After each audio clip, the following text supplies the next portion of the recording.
survey in early 2022 to find out the British public's knowledge of women artists, results showed that 30% could name no more than 3. 83% of 18 to 24-year-olds could name not even 3, and more than half said they'd never been taught about women artists at school. The night of the art fair, I couldn't sleep. Frustrated and angry about what I'd just witnessed, I typed the words women artists into Instagram. Nothing appeared, and so, at The Great Women Artists, a name that pays homage to Nochlin, was born. I set myself the task of writing daily posts, spotlighting artists ranging from young graduates to old masters, working across every medium, from painting to sculpture, photography to textiles.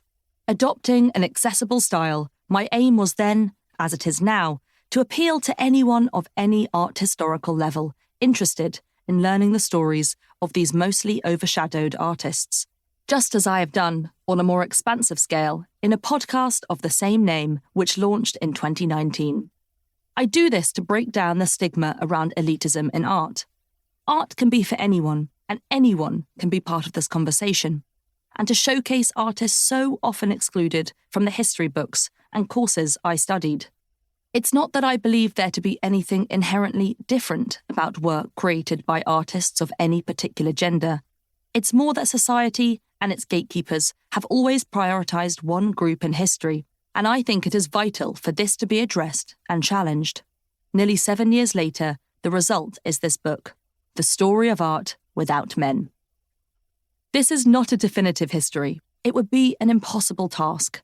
But I am looking to break down the canon I have so often been confronted by in the culture in which I have grown up. The canon of art history is global. However, with the male Western narrative being so unjustly dominant at the expense of others, it is this that I unpack and challenge. The book takes its title from the so-called introductory Bible to art history, E.H. Gombrich's The Story of Art. It's a wonderful book, but for one flaw. His first edition, published in 1950, included 0 women artists, and even the 16th edition includes only 1. I hope this book will create a new guide to supplement what we already know. Artists pinpoint moments of history through a uniquely expressive medium and allow us to make sense of a time. If we aren't seeing art by a wide range of people, we aren't really seeing society, history, or culture as a whole. And so I hope more books will follow this one, expanding the canon even more. Progress is happening. This is thanks to a collective effort by actively engaged artists, art historians, scholars, and curators around the world, of all different ages and backgrounds. It is their work I am greatly indebted to, as without them it would have been impossible to write this book.